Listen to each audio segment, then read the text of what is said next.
70% of Christians who entering college walk away from their faith. With statistics like these, what could the church, what can Christian parents possibly do to ensure that their children enter college, have a good experience, and come out with their faith intact? There are 10 things every Christian should know for college, according to my guest today. His name is Austin Gentry, and he wrote a recent book titled just that, 10 Things Every Christian Should Know for College.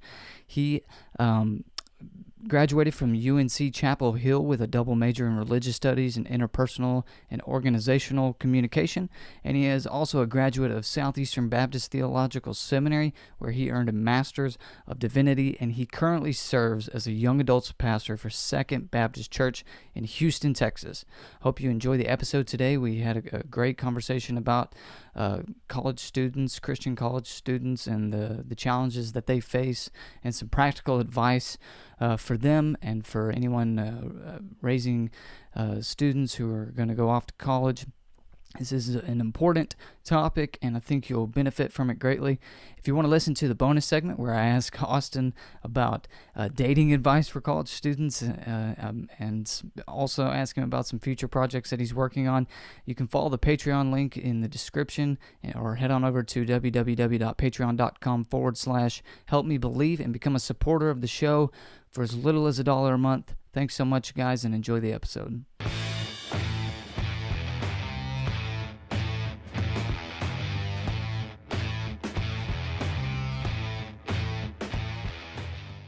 Well, hello and welcome to another episode of Help Me Believe, the show about Christian apologetics and theology.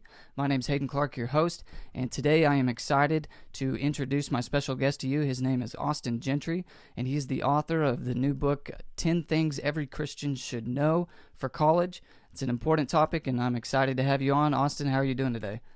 Good. Thanks for having me, Hayden. I'm really excited to be here. Thanks for having me on. Yeah, I really appreciate it. I'm sure you got a busy schedule and everything. Before we dive into the book, I have read the book. It's a great book, and I highly recommend it to the audience, especially if you're in college or if you're, maybe a senior in high school. Or it's really for everybody because we all know somebody that's either in college or is going to be in college, and there's some important principles in this book. And so I'm thank you for writing it. I appreciate it. I think it's important to get out there. Yeah, absolutely. Yeah, thanks for reading it. Yeah, but being not in college yourself. Yeah, not anymore. This was a book I wish I would have had at the time or would have been aware of. Maybe there was other books, but I wasn't aware. But before we get into the book, maybe you could introduce yourself to the audience for those who may not be familiar with you, and kind of just give us a backstory of who you are, where you come from, and what you do. Yeah, sure. So my name is Austin Gentry. I'm 27. I work at Second Baptist Houston, which is a Baptist church in the city of Houston, and I serve as a young adults pastor there. So I do singles, 20s, and 30s, essentially, where I do teaching and mentoring and discipling and programming, and really just striving to build the ministry of that church for that particular demographic. So I'm really enjoying it. I just started about 3 months ago. Previously, I was in North Carolina, which is where I was born and raised in High Point, and then I went to UNC Chapel Hill for college, and then I went to Southeastern Baptist Theological for seminary, which is in Wake Forest, North Carolina. I was working right after seminary for a fast food company called Cookout. If you're on the East Coast, you absolutely love Cookout. And I was doing all their digital marketing, social media, HR, hiring kind of stuff. And then I moved from there to Charlotte, where I was only about 6 months. I was only there for about 6 months, and I was serving, kind of doing the same thing with digital media with Krispy Kreme. So just trying to hit all the Southern comfort food brands, and then this opportunity at Second in Houston just kind of felt like the Lord was leading me there. So went ahead and took it, and it's been an awesome transition ever since.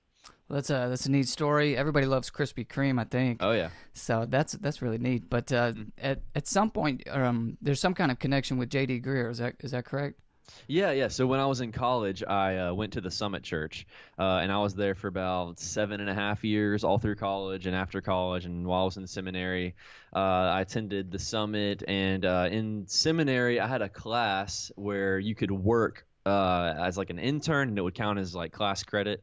And so I was working for his research assistant or editor of the summit. So working on sermon research, all that kind of stuff, and helping out with their literature and their content there, which is a great opportunity. I learned a lot. And then after that, I was serving as more or less like a weekend assistant, just helping out with all the weekend logistics so that he doesn't have to juggle that on top of just preparing the regular messages. And that's how I kind of got to know JD. He's a great guy. Well, he seems like it. I've never met him. If you're unfamiliar, J.D. Greear is the president of the Southern Baptist Convention and the pastor there. And you wrote the foreword for the book. That's correct, yes? Mm-hmm. Yep. Yeah. So now let's get into the book. So what, again, the title of the book is 10 Things Every Christian Should Know for College. And so what motivated you to write this book? Yeah, well, one, I always have loved writing, just in general. I've been writing since I was little, and it's always been a passion of mine. I started a blog, just myname.com, about 7 or 8 years ago, and to be 100% honest with you, I don't get tons of reads on my blogs. That's totally fine. Just write, and whoever reads it, that's great. But I've been doing that for a while, and I had one blog in particular back in the fall of 2016, right before students would head to campus, where I was like, you know what, I kind of want to write like an ode to who don't really know to go up against, especially those who are coming from a Christian background or Christian family or Christian school like I did myself. And so I thought, like, all right, what would I say to them if I could boil it down into like 8 things? And so my blog was just like 8 pointers for a Christian before their freshman year, like before they step on campus. And the thing kind of took off. A lot of people were messaging me back and commenting on it, and sharing it with their friends. And I was getting messages from headmasters at Christian schools or parents or people that I hadn't met before that just were saying, hey, thanks for writing this. This was really calming, or this was encouraging, or this was clarifying, just in many ways like that. And so I thought, like, you know what, maybe I did strike a chord in a way. And the more that I kind of looked around for resources on that subject or to reach that demographic in particular, there weren't really a whole lot. And those that were there already, not that they're outdated, but they had been written a long time ago. And I know that our college climate has certainly changed, especially in the last 10 years, or just culture in general. And so I wanted to write particularly for those who would walk in as a millennial, as Gen Z, and what can they really expect at a university environment in terms of how their faith is going to interact with that just right off the bat. And so that's why I wrote it. And after the blog did well, I guess, I felt like, oh, maybe I want to write like a pamphlet instead of like a blog where I can do each pointer justice. And that just kind of, because I'm a little long-winded, each pointer turned into like a chapter, and that turned into a book. So that's kind of how it came to be. Well, that's awesome. So let's get into this, what students can expect. You got movies out there like God's Not Dead, and you got the atheist professor who's really hounding on the Christian students, and in a lot of ways doing some not great things, and and really trying to intimidate students. And so you see that in movies and things like that, or you hear horror stories in the news, or from conservative outlets at least. And then and then you have an experience like I did in college, which was I went to a junior college. Now, of course, this is limited to being in Texas, so perhaps the demographics much different in terms of hostility or non-hostility towards the Christian faith. And a lot of my professors were Christians, and I even became friends with some of them and talked to them about my faith and stuff like that. So what can Christian high school students going into college, what can they expect from their professors when it comes to faith? Yeah, I think overall, and I'm going to speak more so in line with like a secular university, a university that's not a Christian one in particular. So I think overall you can expect that, I think that God's Not Dead or movies like that are certainly important, and they certainly communicate a certain truth that you need to be prepared to defend your faith when you're in the college classroom, which is a great point. But I think that the movie also, not to be offensive to them at all, I think they certainly embellish what really happens in the college classroom. I mean, if you've seen the movie, the guy is the professor's a maniac, and he's just almost like demon possessed, and is just yelling all the time, and just being way too much, or being very, very extra with how he attacks Christians. And that's just not the case. That's not a typical experience. Even if your professor is not a believer or is a hardcore atheist, you're not really going to have that experience. Generally, you should expect that your professors whether they're religious or not, that they're not going to attack you personally. That's a majority of them are just going to teach passively against Christianity. They're just going to teach from a secular point of view, or the assumption that God does not exist, just because they have to, or maybe they're at a state university, they're not allowed to take certain stances. Maybe only some of them will be more actively anti-Christian, like calling out certain things about Christianity that they certainly wouldn't dare to call out with Islam or Buddhism or Hinduism. So that kind of thing.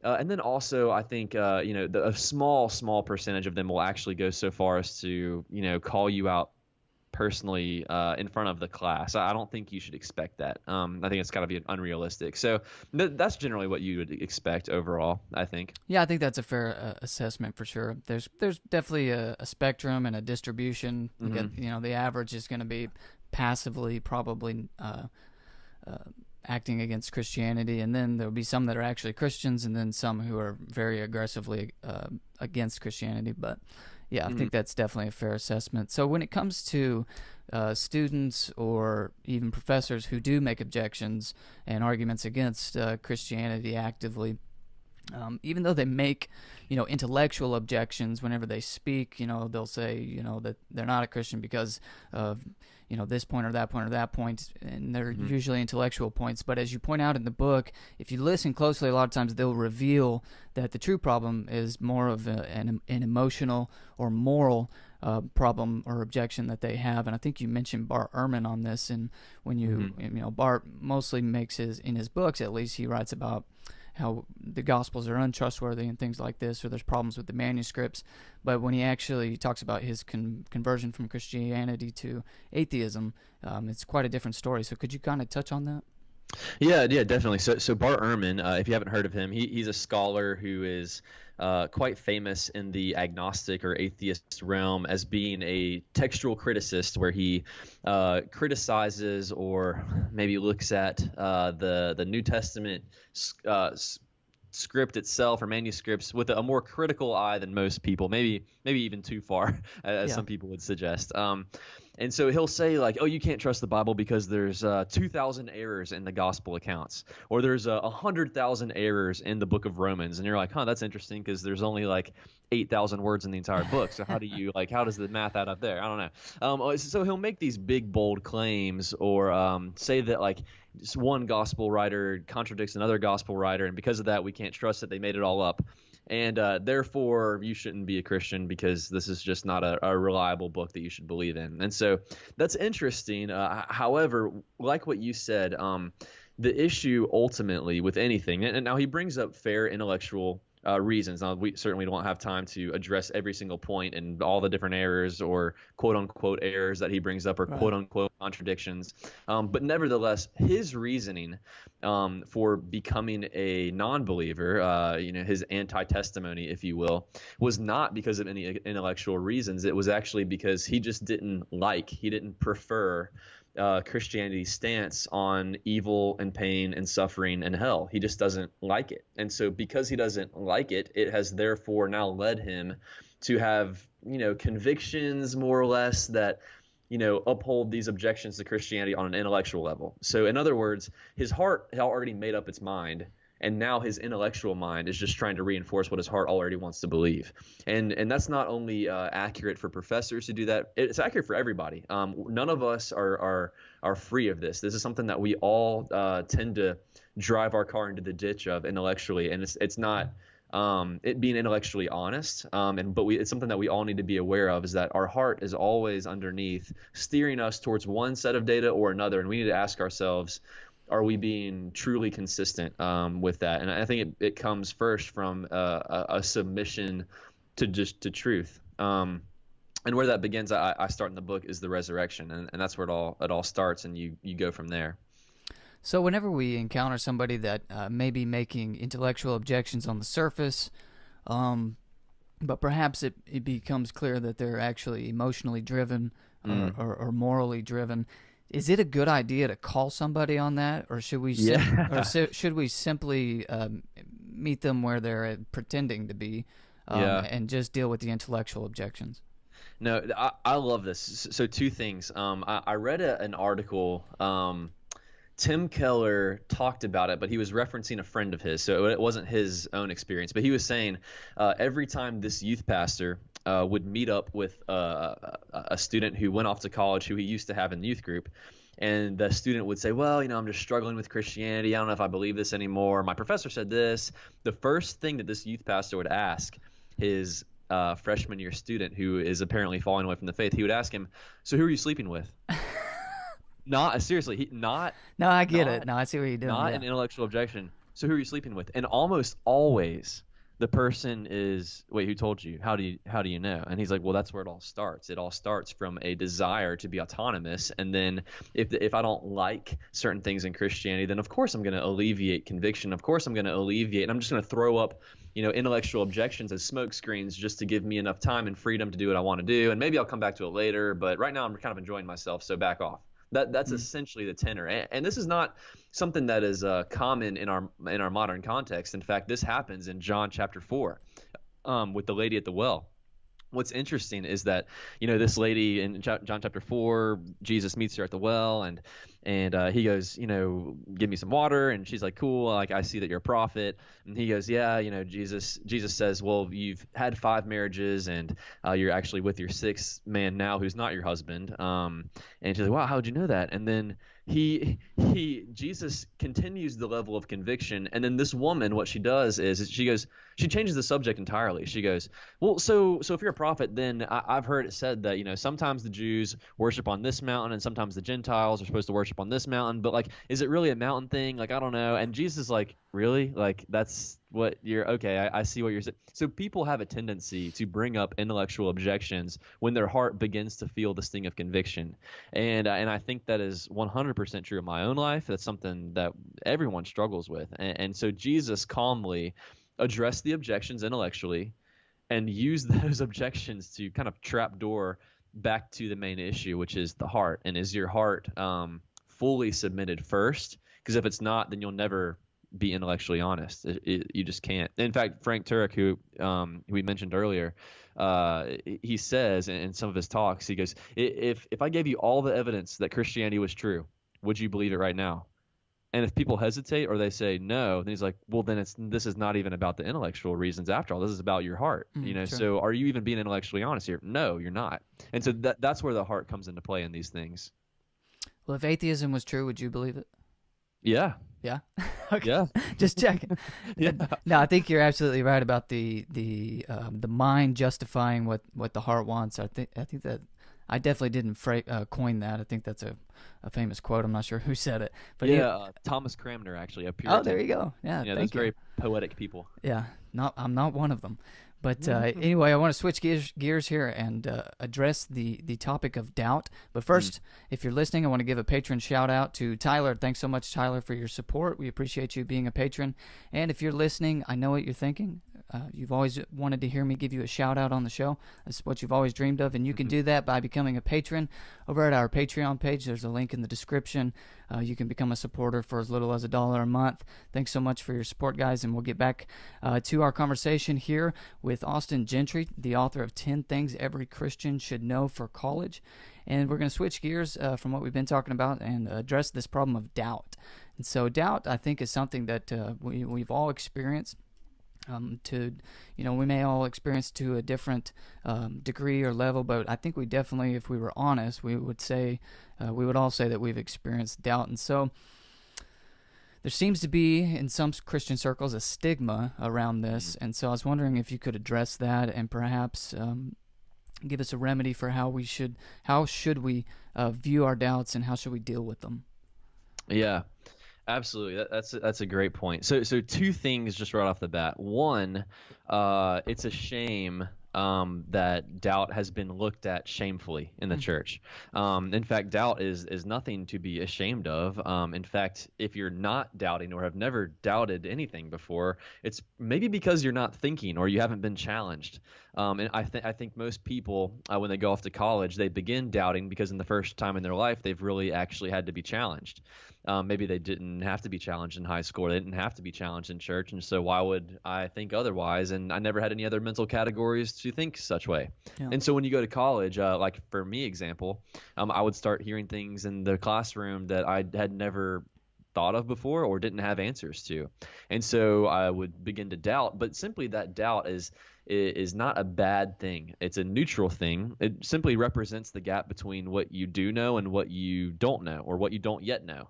And that gap is a very critical, strategic thing in your faith that you want to fill and to grow. And so doubt in many ways can be a launch pad into new areas of faith. Now, secondly, I think what's important is that in many cases, doubt is shamed, or it's shameful to talk about doubt, because in many church environments or Christian environments, people's identity, their self-worth, or how good of a Christian they are, is based on how well their life is put together as a Christian. And so they feel like they can't express doubt because that might jeopardize how other people would think of them, and how other people in Christianity think about them in their own environment is the most important thing to them. And so because I don't think it's a doubt issue, this is 100% an identity issue. Because if your identity is based on you being a good Christian, then you're never going to express doubt, because you can't. Because if you do, it's going to make you look like you don't have it all together. So you're not going to be vulnerable. So I think, first of all, in order to address the issue of doubt, you need to have a solid foundation of your identity, which is not in how good of a person you are or how of a good Christian you are. It's ultimately rooted in who Jesus says you are and how much he loves you. And so if you can rest in that, knowing that your self-worth is found in what he thinks about you, not anyone else, then you're finally free to express your doubts. Then you're finally free to be like, hey, I have questions about this. Can someone help me? Mm-hmm. And it's not shameful. You're just being honest. And that's what Christianity ought to look like. And too often I feel like we veer more into the shameful area because our identity is found in not Jesus, but in being good for Jesus, which is a shame. Yeah, for sure. Yeah, and the downside to not viewing it that way is going to be, if you're having doubt, then there's questions that you need answered to, and you're never going to get answers unless you ask questions, and you'll never ask questions unless you're first honest. And so that's what I always recommend to people who have doubts, for sure.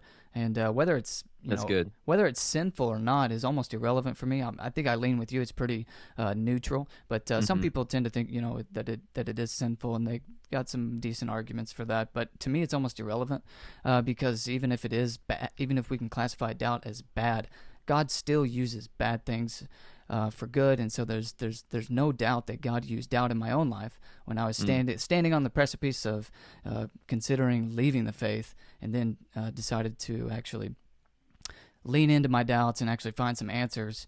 And God, I definitely see the hand of God sovereignly leading me to different apologists and people like that who I got some answers from, and then my faith actually became stronger. So there's this counterintuitive idea that God took my doubt and led me to a stronger faith, and we see God doing this all the time in different aspects, different areas in the scriptures. The death and resurrection of Jesus being the most obvious, and a horrible thing happened, and God made something good of it. Sorry, I went on a little rant there. Oh no, and I want to kind of leapfrog with that. Sure. I think you bring up a great point. I do think in some cases doubt can be sinful. Okay. But I think here in particular, intellectual doubt. I think if you want to define it, you could just say unanswered questions. Yeah. Now perhaps the bad kind of doubt would be like doubting that God really loves you, or doubting that He really forgives you, or doubting that like you're worth something to Him, or doubting that He'll ever be able to redeem such a situation, or doubting things like that. That I think are more about the nature of God Himself than simply trying to wander your way through questions that you just haven't answered before. Yeah, for sure. I think there's definitely a distinction. Right? Yeah, that's a good distinction. So not only do you address kind of some intellectual topics like the ones we've been talking about in the book, but you also give some very practical advice, some good advice, I believe. So I kind of want to turn or switch gears towards the more practical advices that you give. And on one of them, you talk about this tension between surrounding yourself with not only Christian friends while you're in college, but also non-Christian peers or friends. And so I was wondering if you could maybe touch on that or give some advice on if you should merely surround yourself with Christians or how you should address that. Yeah, so I think there are, let's say you have a straight line of a road and you got a ditch on either side. And I feel like people, based on your personality, will either go veer right into one ditch or veer left into the other ditch. Yeah. And so we both personalities, both types of people need to be realigned into one particular, into the road that leads to true life and freedom. And so one of the ditches, if you will, I think is only finding Christian friends. This is probably the ditch that I gravitate towards most because I grew up in a Christian family, grew up in a Christian private school. It's, comfortable to me. And so if I really want friendship, if I want community, I'm just going to try to find it there as fast as I can.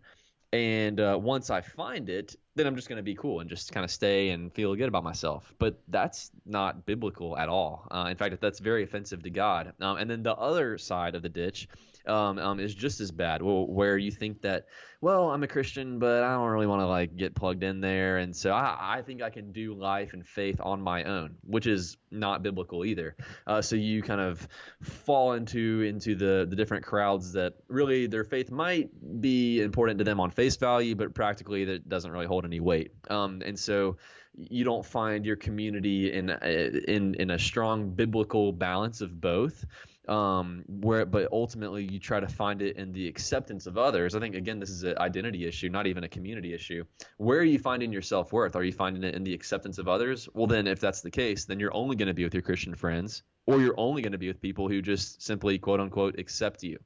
And so, both angles are short-sighted, and they're practically destructive spiritually. If you're a Christian and all you have is Christian friends, that is destructive for your faith. This is not the way that Jesus lived. This is not the biblical model.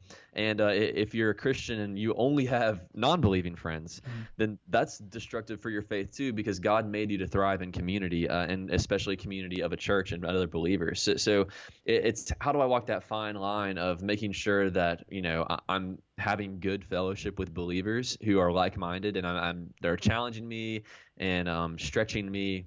And then, am I being missional? Do all my friends look and talk like me? Mm-hmm. If so, it's probably not what Jesus would prefer, because Jesus surrounded himself with people who were all over the place on different spectrums, politically, socially, morally, and that's what our lives as Christians ought to look like too. And on the college campus in particular, there is absolutely no excuse for why your friendships can't be diverse, because there on the college campus, you have more access to different types of people than anywhere else. Yeah, for you sure. just do, and they're all within a 2-mile radius of you. So there's no excuse. And so that's my encouragement to people is to pour yourself into both communities. You need both. Yeah, this really stood out to me. It's something that I often, even presently, have always struggled with. Is I got a good core and I'm involved in church, and so I got that Christian community, but I still have, all my friends that I had before I was a follower of Jesus, and of course they make some lifestyle choices that I just can't go along with, and nor do I have a desire to. That's an important distinction, that I don't just do this because there's a set of rules and I'm not allowed to do whatever. I don't have a desire for those things anymore. Christ really changed my heart in that regard, but I definitely still care for my friends. And not just in the sense that I want to reach them with the gospel. I do want to reach them with the gospel. I just care about them as people. Yeah. And so I definitely don't ever want to be, Hayden's too high and lofty and religious now to hang out with us, or to come over when we're doing whatever and stuff like that. But so it's definitely, you really got to have a good understanding and a good foundation before you can address that. And so I think you do a good job, both in the book and now in addressing that. Did you want to add anything? Yeah, absolutely. I think one thing in particular, I think many Christians, they're afraid to have friendships with non-believers because it, like you said, it would make them look like they're holier than thou. And they're like, I don't want to appear like that. Or like, well, I don't want to be friends with them because then they're going to think that I'm a hypocrite. Or if I have to be friends with them, then that means I ought to be doing what they're doing as well, involving themselves in, perhaps drinking that's underage, or smoking who knows what, or immodest behavior at parties, and I feel like if I got to be their friend, then I got to do all that stuff. And that's just not true. You can absolutely have real, deep, meaningful friendships with them without doing that stuff. It's just accurate. And so when they see you be around them and yet have your convictions, you think that would lead to alienation, and maybe it might in some cases, but I think overall it leads to their admiration of you, not alienation, because they finally see like, oh wow, he actually likes being around me for me, Mm-hmm. and not being around me just to be a part of the culture and just to fit in, and that's huge. That's a huge witness, a big testimony, and really maybe for the first time in their lives they're seeing someone who wants to be with them for them and not necessarily what else they're doing. I think it's big. Yep, for sure. And I've had plenty of conversations with people I just never thought that I would ever have a conversation about God or Christ with, Hmm. just simply because I show up and care. And I'm not being self-congratulatory. It's just, I mean, I fell quite miserably at trying to divide this line or walk between these two tensions. But yeah, so you'll be surprised if you just try and hang in Hmm. there. And you got to be strong, of course, and not give in to temptation, and Hmm. be smart about where you go. When I want to see my non-Christian friends, um, I don't go with them, out to the party or out to the bar or wherever. I meet them, on different terms. I mean, they're not always doing those things, and so if I'm going to Yeah, hang yeah. out with, if I'm going to hang out with them, I wait until it's the setting is appropriate Yeah, and just ask them to dinner. Ask yeah, them to yeah, lunch. yeah. Come over and Just hang out. Let's Chick-fil-A. play video games. Whatever. Let's Exactly. whatever. Plenty of things you can do. You don't have to go to the bar to reach people for Christ. But Totally. I'm not. Yeah. Anyway, I'll leave that at Or if you that. can, if you want to. I don't know. Yeah, I was gonna say I don't know. Maybe you can, but I'm not gonna. I probably won't advise it. But anyways, we'll switch gears from there. And there's another piece of practical advice that you give that I mean, it makes perfect sense. It just kind of surprised me, and that was whenever you say don't go home. And Mm. so it makes sense whenever you explain it. And so I was hoping you might be able to explain it here. Yeah, sure. So I don't know how many people did the whole college thing, but for me in particular, I went to a university where I knew no one. I had no one from my high school come with me so that I can kind of like lean back on for moral social support. I didn't have that, and so I went to this university not knowing anyone. And immediately, you begin anyone in a college scene in a newer environment, which is completely different than high school or anything that you've been through before. You begin to feel, even for those who are the most extroverted, which I'm pretty extroverted. I enjoy being with people. I love being with people. I love meeting new people, all that kind of stuff. And you get a buzz from that socially. But then after a while, okay, these passing relationships begin to just wear off, and really the desire for substantial relationships begins to set in. And if you don't have those more substantial relationships, you begin to fear, okay, am I in the right place, or do I need to leave, or maybe I just need to go home, spend a weekend, just recap, just relax, and then go to college, and then go back on Monday when classes start. But really, that's not ever really helping the problem. The problem of not being able to connect with people, or not being able to find good community, isn't solved by leaving the place where you can find good community. Yeah. And so the temptation I see from a lot of students is, well, I'm going to find shelter back at home, or I'm going to find shelter with high school buddies from the past, or I'm going to find shelter, and just don't do that. Now, you are at a prime opportunity in your life.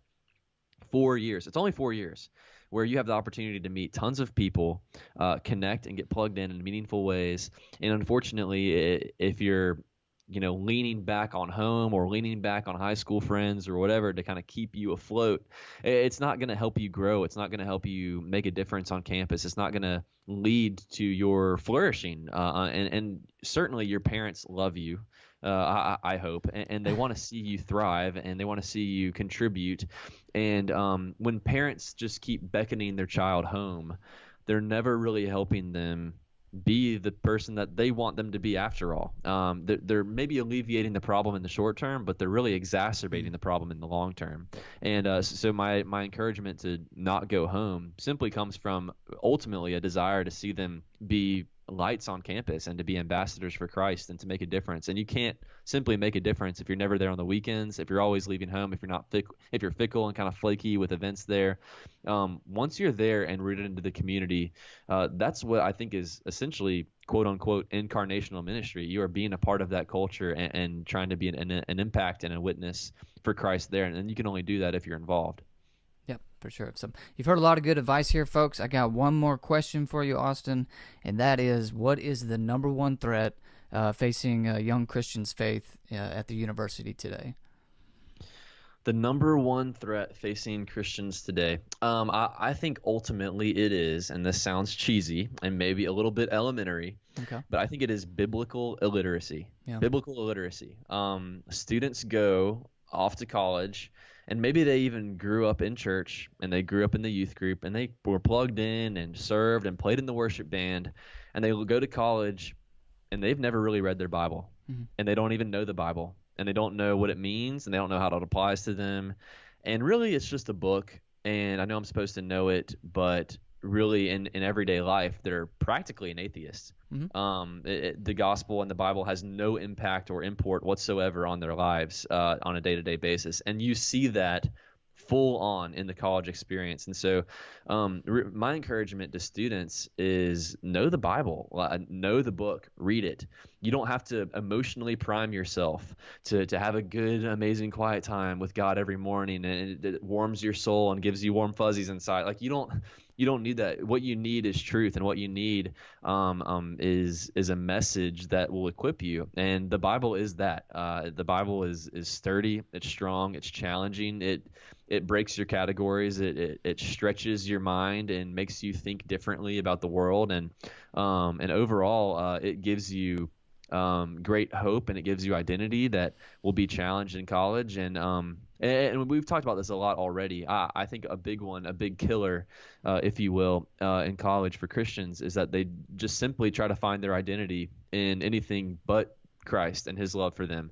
They try to find their self-worth in their GPA. They try to find their self-worth in that relationship and that fraternity or sorority and that group of friends, and even the college that they're going to, how academically prestigious it is or not, or their career path or their major. And so those things are disasters if you try to find your worth in those things, because they fade and they fail you and they change, and they're just not reliable gods to serve.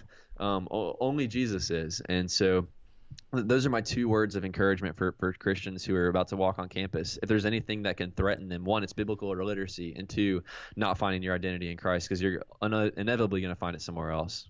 Well, you heard it here first, folks. You got to have your identity in Christ, and you got to have a biblical worldview. There's no way around it. That's why Help Me Believe exists. That's why Austin's writing books like this.